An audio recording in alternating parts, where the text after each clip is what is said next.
ॐ स्थापकाय च धर्मस्य सर्वधर्मस्वरूपिणे अवतारवरिष्ठाय रामकृष्णाय ते नमः।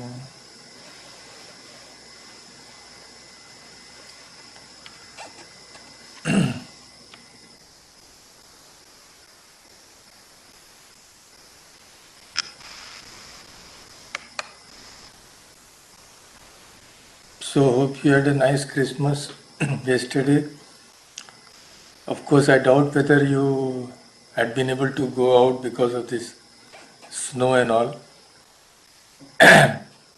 So last time we had discussed the life and teachings of Christ in a very brief way in the light of Swami Vivekananda's talk on that subject.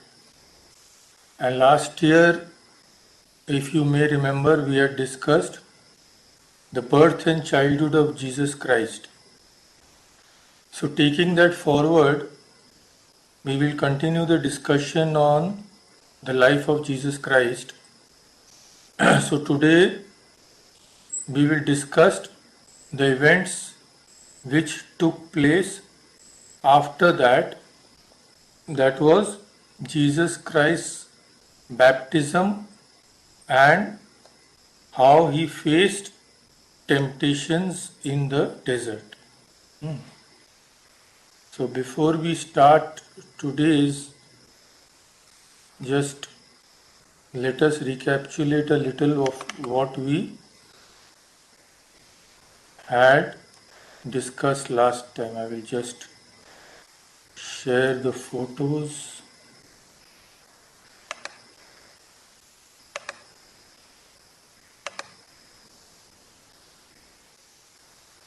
So I hope you can see Mary and Jesus, and we will just recapitulate what we had done last time.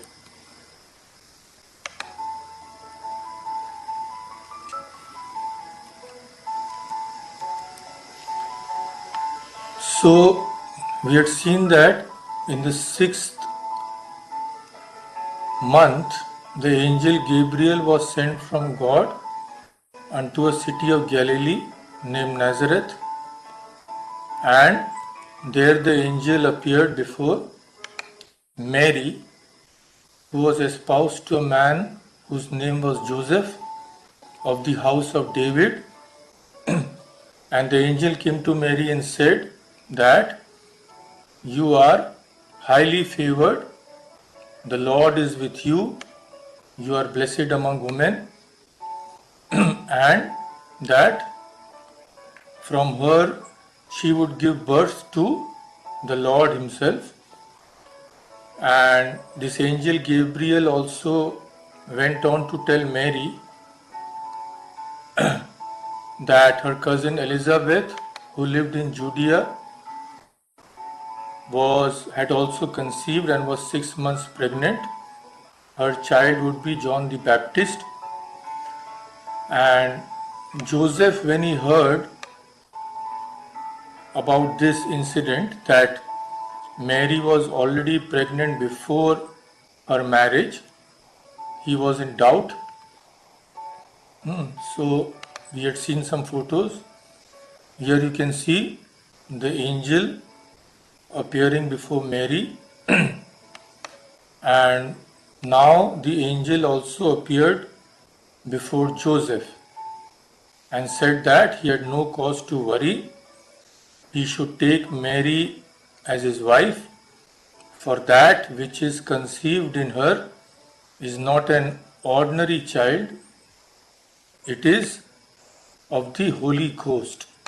So Joseph, like Mary, freely accepted the divine plan and married the pregnant Mary. After this, Joseph went up to Galilee, out of the city of Nazareth, because there was a census and everybody had been called there. So they had gone to Bethlehem, but there they could not find a place to stay because so many people were coming. So Jesus was born in a manger or a stable. And who came to know about his birth? So this is Joseph and Mary leaving for Bethlehem. And here we see the birth of Christ in a stable. This is another picture of the birth of Christ. Another one. Beautiful paintings. So who first came to know? Here you can see the shepherds. These poor shepherds were the first to know about this divine incident. There were shepherds keeping watch over their flock by night when the angel of the Lord came upon them, and the glory of the Lord came upon them, and the glory of the Lord shone around them. And to their happy ears were uttered the good tidings of great joy, that unto them was born that day in the city of David a Savior, which was Christ the Lord. So all these photos we have seen last time. So now we see here that these shepherds went to the place indicated by the angel and they worshipped Christ. Then we have seen that three wise men also came, following a star. So this is Simeon in the temple. He was a great saintly person. He recognized the divinity of Jesus. And these are the three wise men who saw the Star of David. So they went in search of the King of Jews.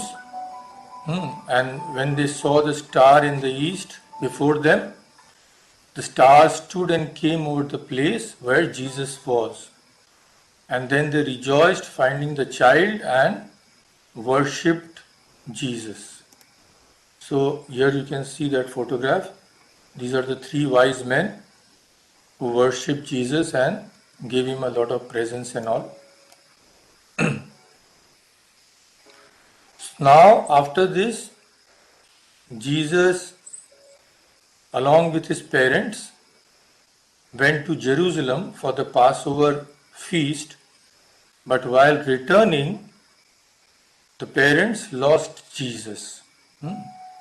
And again they returned, and after 3 days they found him in a temple, sitting in the midst of great scholars who were asking such a small boy questions. Jesus was only 12 at that time. And Jesus' answer, it is said that, astonished them by that how wise the answers was from such a young boy. So here you can see a beautiful painting. Jesus boy sitting below is answering the questions of scholars. This is another such drawing.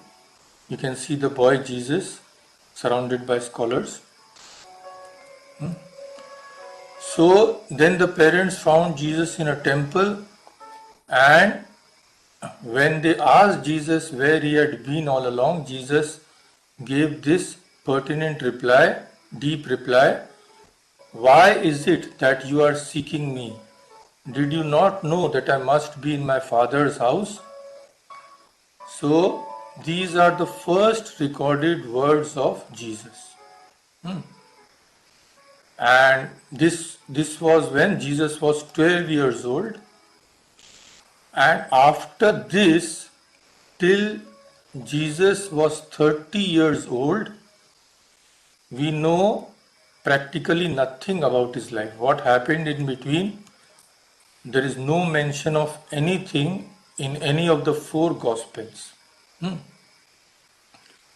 So after this, what we know is, what is mentioned is the baptism of Jesus. So baptism of Jesus was by John the Baptist, who we have seen that was the son of Elizabeth and Zacharias. So these were not ordinary people, that is, we can understand. They had given birth to someone who would baptize Jesus Christ himself. So it is said that Zacharias recognized that his son John the Baptist, was a very special child, and he knew that his son would grow up to give God's message to the whole world. And there is a song which he sung. So this photo you can see, it is just a drawing of John the Baptist. We will discuss about him later. He lived a very austere life, and he taught people. This here we can see that John the Baptist is teaching all the people who are standing below the hill. We can see and enlarge it. Now you can see clearly. So here is the photo of one who is supposed to be the father of John the Baptist. He is seated in the middle, and he sang a song in praise of his son.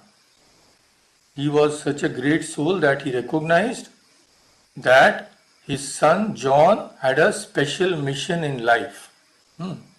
That song is wonderful, so I will just show you the script. So here you can see the song.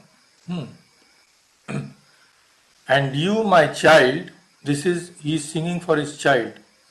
And you, my child, shall be called the prophet of God. For you shall go before the Lord Christ to make ready a way for him. You shall give to his people the good news of a Savior and the forgiveness of their sins because of the tender mercy of God. So what he said is very important.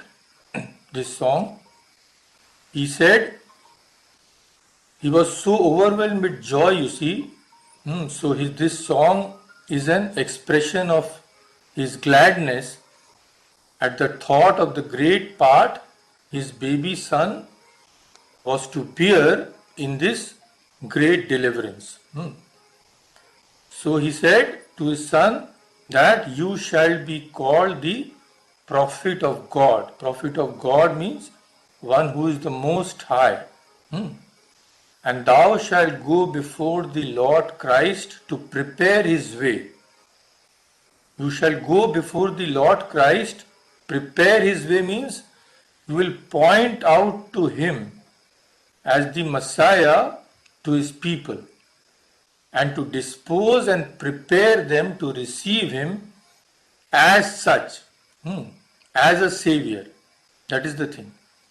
Because ordinary people did not have the insight to recognize Jesus, that he was the Son of God, or we can also say God in human form. So they needed someone who would point out to them the greatness of Jesus. And this someone was John the Baptist. That is the meaning. So you will point out to Jesus as the Messiah to his people so that they can prepare themselves to receive him. What does that preparation consist of? That consists of faith in him and subjection to him as a divinely commissioned teacher, a mighty savior, and a righteous governor. This is the thing. So when we go to God, this is the meaning, when we go to God, we have to prepare ourselves to receive his message. And what is the preparation? What does the preparation consist of? First is faith.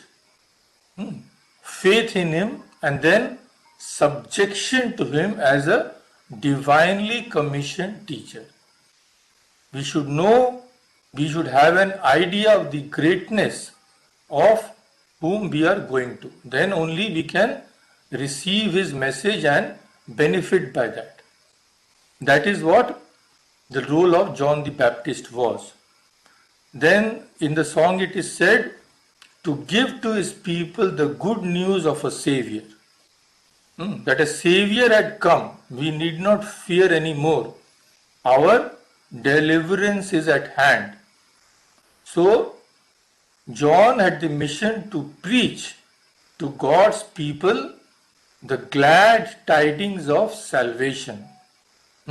Salvation is now attainable, and to show them the way of attaining it. What was the way? It was by repentance and faith in the Christ. Two things are important here. One, by repentance. Christianity lays great stress on the repentance of the sins. So they had to repent, ask forgiveness for whatever wrong they had committed. And second thing which is important is faith.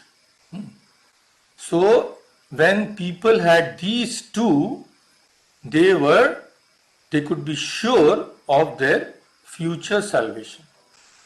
This is the meaning. So now we come to the actual baptism. So we will discuss this event, and we shall also see the place where this took place.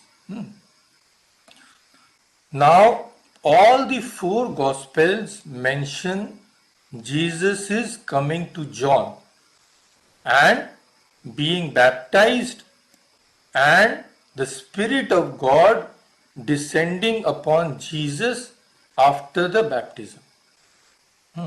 These are the three things. Jesus came to John as if divinely, ordained. He was divinely ordained to come to John.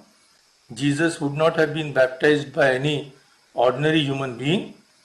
So he came to John by God's will. He was baptized, and then the Spirit of God descended upon Jesus. That is very important. So we will discuss all this. So now first of all, for those of us who are new, what is baptism? In short, we can say baptism is a Christian rite of admission and adoption. Okay, almost invariably water is used in baptism.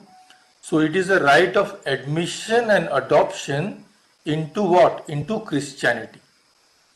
It is a formal way after which a person, if he has undergone baptism, he can say that now I am a Christian. So it may be performed by sprinkling or pouring water on the head, or by immersing in water either partially or completely the person who is to be baptized. So this has emerged from Jewish ritualistic practices, this rite of baptism. Now we have already discussed a little about John. He was born to Elizabeth.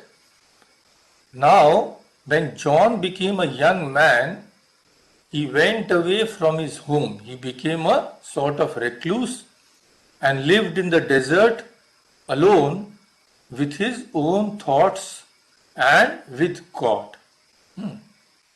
And he lived upon the plainest of food, the most simple food. What was that? The locusts which could be gathered in the field and were boiled. And he also ate honey made by the wild bees, which they stored in the hollow trees. So that was his food. He was a very austere person. And all those years of his young manhood, John was thinking upon the work to which God had called him. What was the work? As we have seen, the work was baptizing the Son of God himself and introducing him to the masses so that they could know his greatness and come to him for salvation. That was his work. So all those years of his young manhood, John was thinking about that work so that when the time came, he could give God's message to the people. So now we will see some images. So this is the place where Jesus was baptized. So it is said that while Jesus was still living in Nazareth and working in his carpenter shop, suddenly the news went through all the land that a strange man was preaching in the desert country of Judea, not far from Jerusalem, and all those people were going to hear him. So Jesus also went to him to be baptized.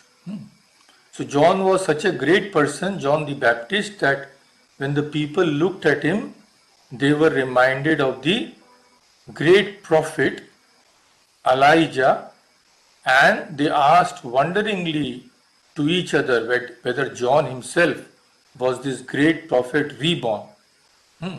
Such was the greatness of John. So now John said to all the people that in his preaching that the kingdom of God was near at hand and that every man must be ready for it. What were to they do? What should they do to make themselves ready for it? We have already seen repentance. This means that they were to confess their sins, to stop doing wrong and to begin to do right. And as a sign of their willingness to cease from evil and to serve the Lord, they were baptized by John in the river Jordan. That is what is said. And John said to them, again to prepare them, John said to them, I baptize you with water, but there is one among you of your own people, one whom you do not know, who is greater than I am. And he is so much above me that I am not worthy to stoop down and tie his shoestrings also. He will come soon, and when he comes, he will not baptize with water as I do. He will baptize you with fire and with the Spirit of God. This is what John said. So that people could prepare themselves for the coming of Christ. So this is very important, that he said the person who is coming will not baptize you with water, but will baptize you with the Spirit of God. So this baptism may be compared with in Hinduism it may be compared with spiritual initiation, which we had from our Guru. So ordinary gurus, in Bengali it is said that ordinary gurus Mantrodaya Kane means in the ear. So ordinary guru gives a mantra in the ear, but Jagat Guru means one who is the guru of all gurus. Mantrodaya Prane. Prane means in our hearts. So this is what John said in other words, that he will not baptize with water, but he will baptize you with the Spirit of God. That means he will baptize you in such a way that you will get spiritual illumination. So in the life of Sri Ramakrishna also we see, just by a touch or even just by looking, he could give spiritual initiation to a person. So this is only possible for incarnations of God, and of course Jesus was such an incarnation. So that is why John said, revealing his greatness to the masses, that be ready for the Son of God. He carries a special power with him, and he is so great that I am not fit to even tie his shoelaces. But we have already seen that John was not an ordinary person, and when some people had asked him, "Who are you? If one who comes after you will be so great, then who are you? Are you the prophet Elijah?" So John said, "No, I am not." Then who are you? So John replied, "I am the voice of one calling you in the wilderness.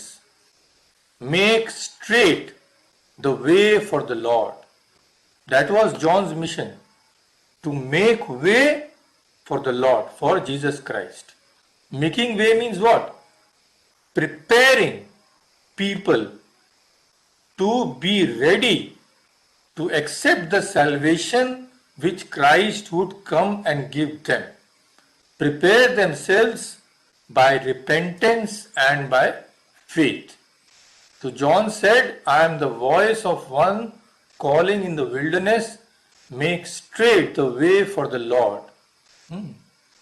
He is the one who comes after me, the straps of whose sandals I am not worthy to untie." So same thing, I am just quoting different sources for different translation. Same thing is said. So now we come to the place where Jesus was baptized. I have already shown you the photo. So again I will share it. See, this is the place. Now about this place, it has actually two names. One of which is, it was called Bethabara, a word which means the place where one can walk across the water. For actually there where Jesus was baptized, the river Jordan was so shallow that people just waded across it. So it is said that John had chosen this place because the sloping shore beside the river was fitted for the crowds to come and listen to his preaching, and the shallow water was near at hand for baptizing Christ. So this photo which you are seeing is called Al-Maktas. There are many pronunciations in the internet. One of it is pronounced in many different ways. So I just chose one, Al-Maktas, and these are the ruins on the Jordanian side of the Jordan River, and the location of the baptism of Jesus and the ministry of John the Baptist.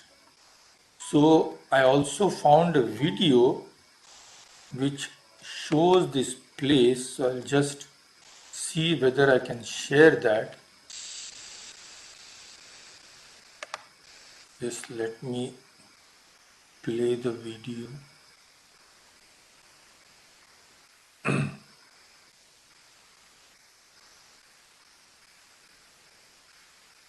One second.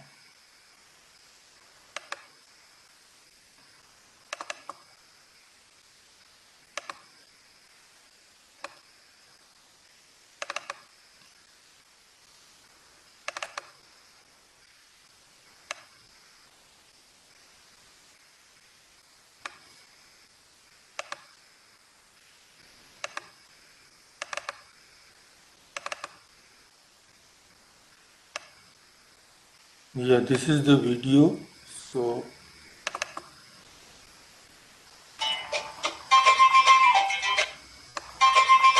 I have to share the screen. One second.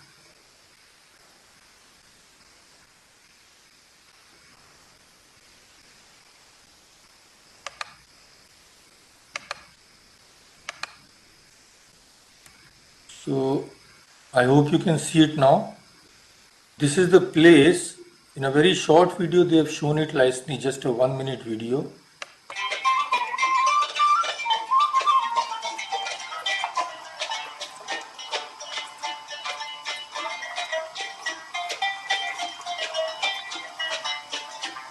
See the place where Jesus was baptized. It is written there. In the map you can see here.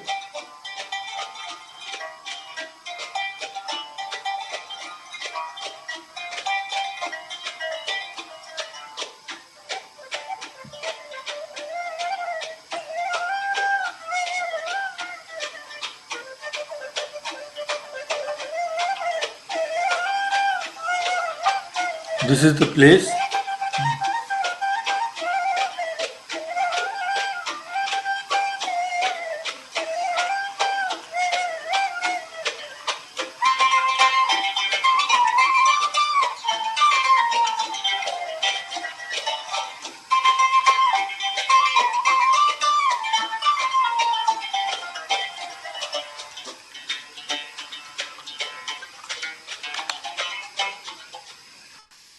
Yeah, so I hope you could see that. So this was the place where this baptism took place. So it is said that in the Gospels it is said that Jesus came from Galilee to Jordan to be baptized by John. Now John knew that Jesus was the Son of God, or we can say God himself in human form. So naturally he was so humble that John said to Jesus, "Why are you asking for baptism from me? You are so great, much greater than I am. Actually it should be the opposite. I should be baptized by you." But so John tried to deter Jesus, saying that I need to be baptized by you and you are coming to me. But Jesus said, "Let it be so now. Let it be so now that it is the will of God. It is proper for us to do this to fulfill all righteousness." These are the words of Jesus. Fulfill all righteousness, difficult to guess what Jesus meant. So we can just imagine that Jesus knew that this was the will of God and this should be done at this point. So John consented and Jesus was baptized by John. So very beautiful images are there of this baptism. People have drawn it in various ways. I will just show you some pictures. I will show you 3 pictures of this. So I hope you can see. This is on glass. You see such a beautiful, so colorful, and John is standing on the right and pouring water on Jesus' head. You can see that. Another very beautiful picture is this one. So John, you can see again pouring water on Jesus' head. And the third one, here you can see the same thing. So many other photographs are there, of course. So this was the baptism of Jesus. It took place in this manner, and now the most important event which occurred after the baptism, in the Gospels it is said, Matthew says, 3rd chapter, as soon as Jesus was baptized, he went up out of the water. At that moment, heaven was opened, and he saw the Spirit of God descending like a dove and alighting on him. So, in one photograph, this has been shown in a beautiful way. See here, the heavens have opened up, and here you can see a dove also. You see here, this dove. So beautiful presentations, we can actually see that the heavens have opened up. So a voice from heaven now said, that's supposed to be the voice of God himself. A voice from heaven said, "This is my son, whom I love, With him I am well pleased. This is how Matthew describes it, and Mark also describes the event. We shall just read what he says. He says, in those days Jesus of Nazareth was baptized by John in the Jordan River, and just as he was coming out of the water, he saw the heavens torn apart and the Spirit descending like a dove on him. And a voice came from heaven, "You are my Son, the Beloved. With you I am well pleased." So these are the words of Mark. So I will just stop sharing this.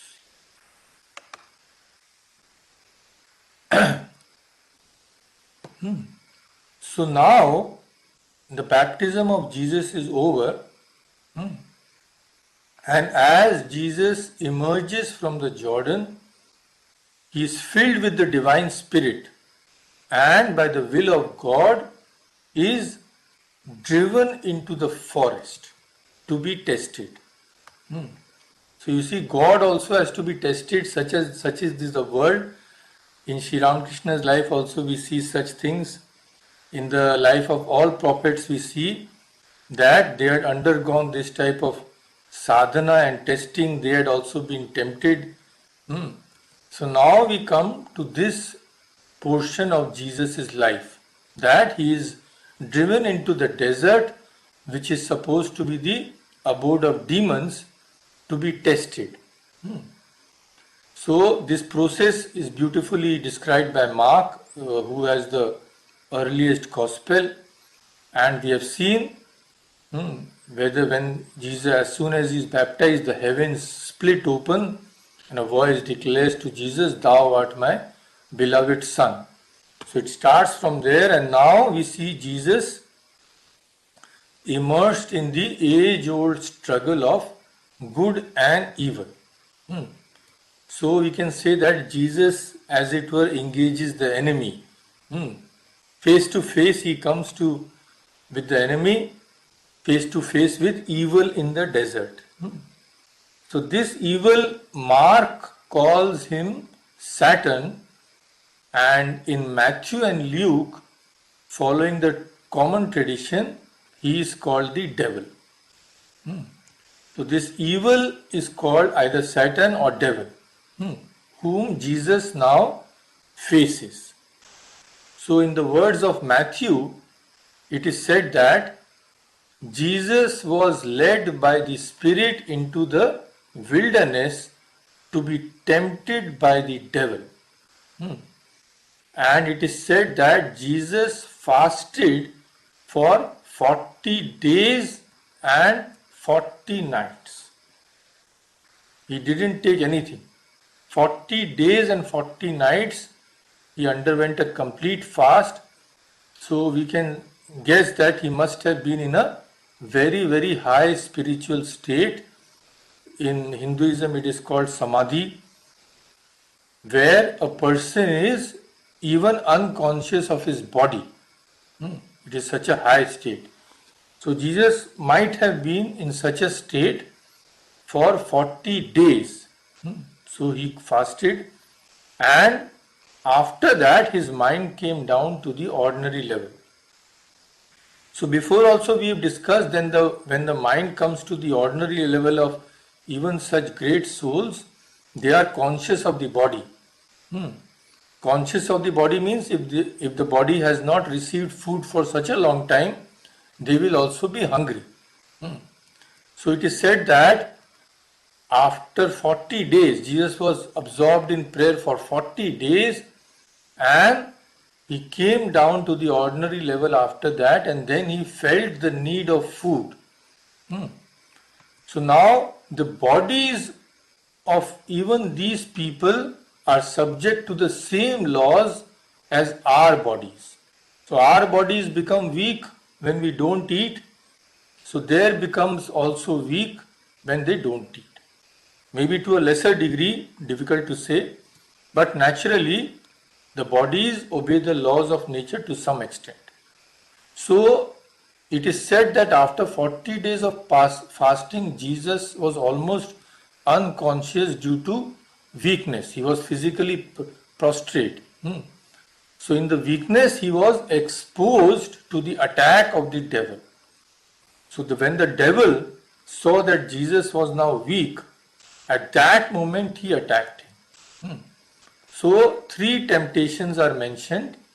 The first one is, the devil came to Jesus and said, "If you are the Son of God, tell these stones to become bread."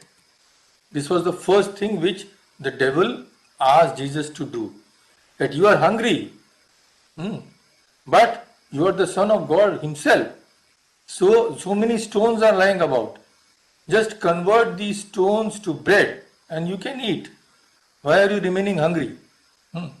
So in the commentaries it is said that Satan took advantage of Jesus' distress to tempt him to doubt his being the Son of God in the sense in which he had just been declared to be so. The voice of heaven had said, "You are the Son of God." So now this devil was taking advantage of Jesus' distress. He had not eaten for so many days, to tempt him to doubt his being the Son of God. That has been said. So it seems the object of this first temptation was to excite in Jesus' mind a distrust of the care and kindness of his heavenly Father, and to induce him to use unwarranted means to relieve his hunger. This is the gist of this temptation. To find the meaning, I had gone through various commentaries on this passage.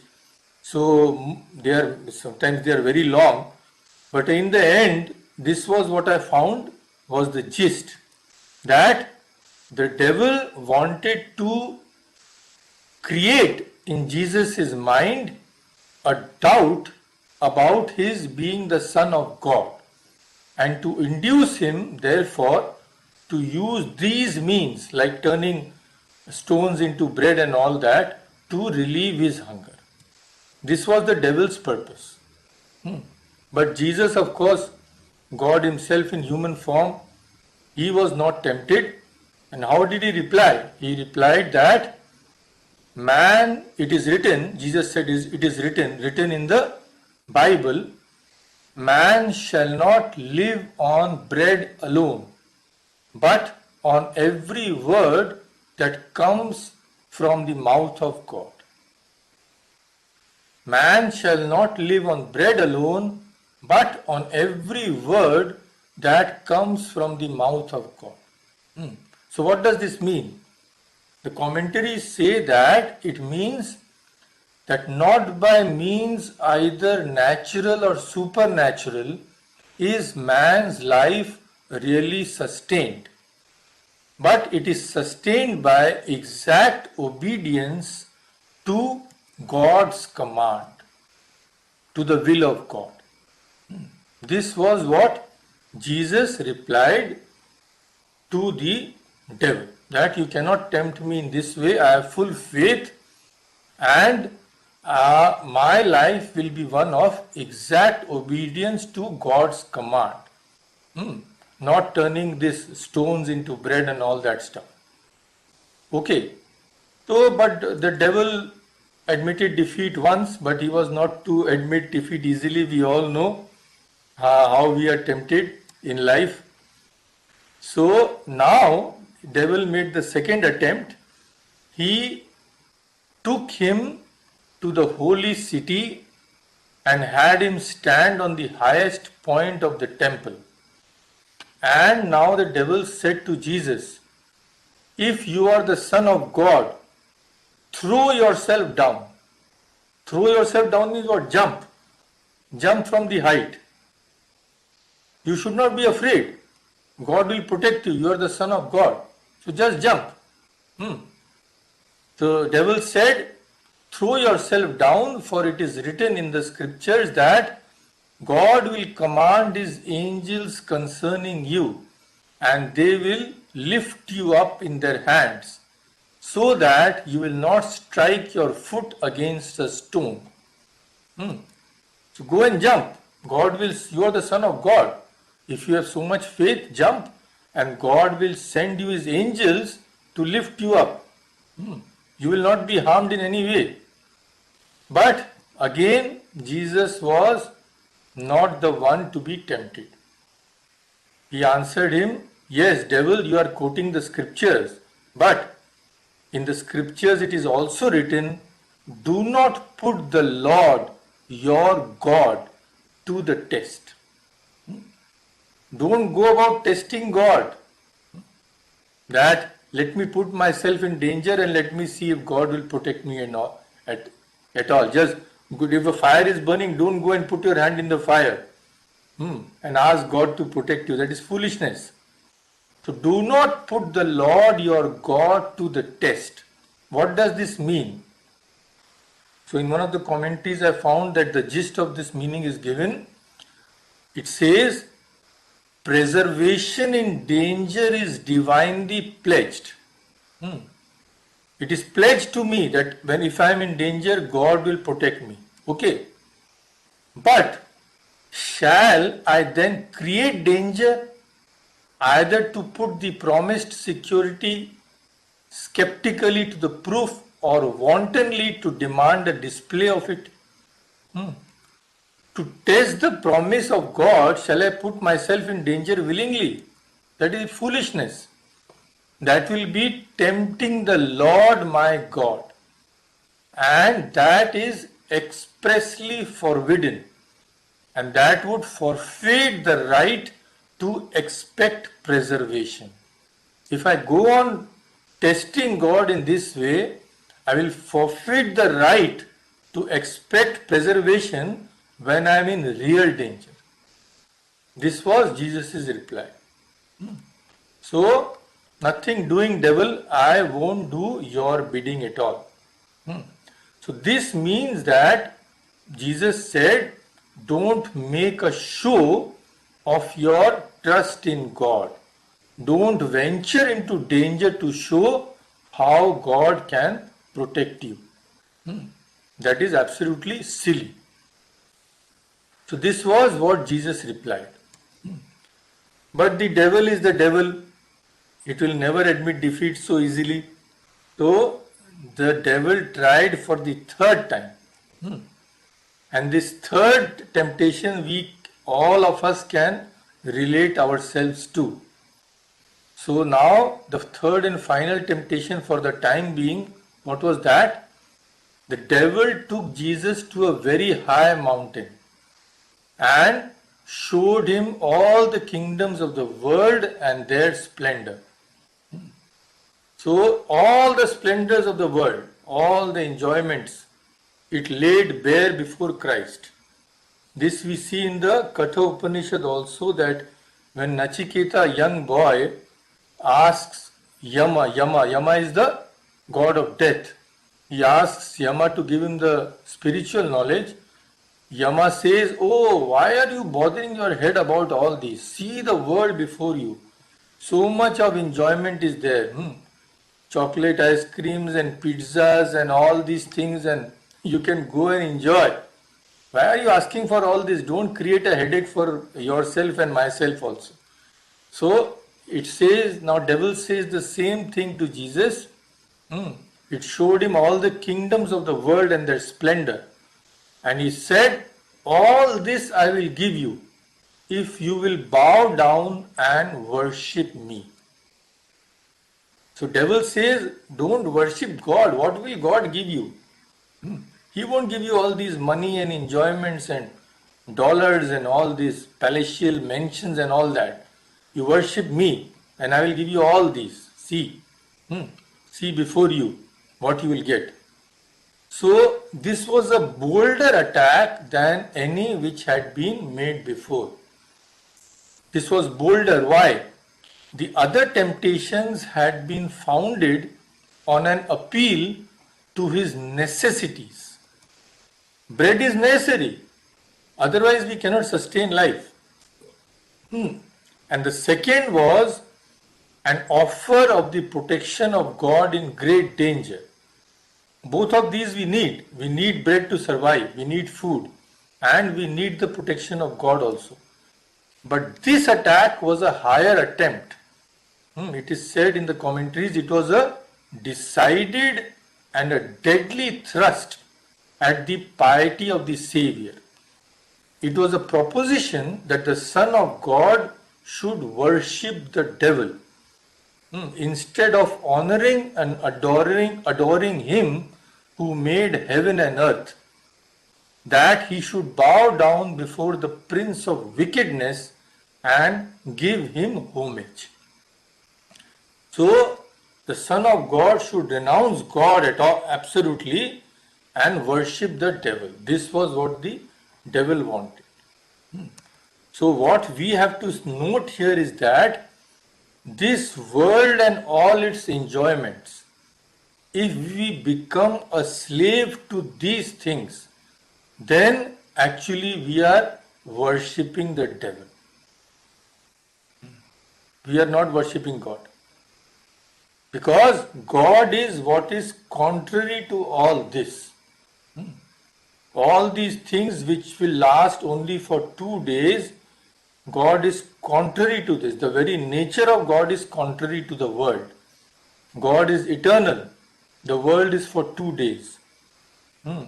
God will give us eternal peace, while there is no peace at all in the world. So this we have to note, that the world and its splendor, if they attract us, then if we bow down to those, then we will be actually worshipping the devil and not God. This was the third and the final temptation before Jesus. So what did Jesus say? Jesus was not the person to give in. He said, "Away from me, Satan, for it is written, worship the Lord your God and serve him only." Worship the Lord your God and serve him only. So from this, Christ is also quoting the scriptures. Jesus also quoting the scriptures. So this is also from the Bible, worship the Lord your God and serve him only. It is in the Hebrew Bible, the book of Deuteronomy. This is the book, it is the 5th book of the Torah. Torah is the book which contains the first 5 books of the Hebrew Bible. And the 5th book of the Old Testament. So this Old Testament, this is also called the 5th book of Moses. So Jesus also, when he answers the devil, he quotes the scriptures. So the devil is twisting the scriptures. It is called text torturing, while Jesus knows what the scriptures actually mean. That is the thing. So worship the Lord your God and serve him only. This is what Jesus said. So we will just see some beautiful pictures of Satan tempting Jesus. So here you can see the Satan with the horns and all. He is tempting Jesus. So another is, this is a beautiful painting. See here, there are three Jesuses and the 3 devils. Here you can see, I'll just enlarge it. So first here you can see the stones. This devil is coming to him with the stones and asking Jesus to turn them into bread. And the second is, Jesus is standing on a high place, here you can see, and the devil is telling him to jump. Jump and God will protect you. This is the second one. And this is the third one, when the devil tempts him with the world and all of the splendors. But the angels are there, you can see on the right side, the angels are there with Jesus to protect him. So Jesus remains victorious in the end. And another beautiful picture I will show you here. This is another type of painting. So Jesus you can see with his hand raised and the devil is there pointing below. Below means all the splendors and all of the world. So beautifully displayed. So I'll just go back to, yeah. So this was how Jesus overcame all the temptations.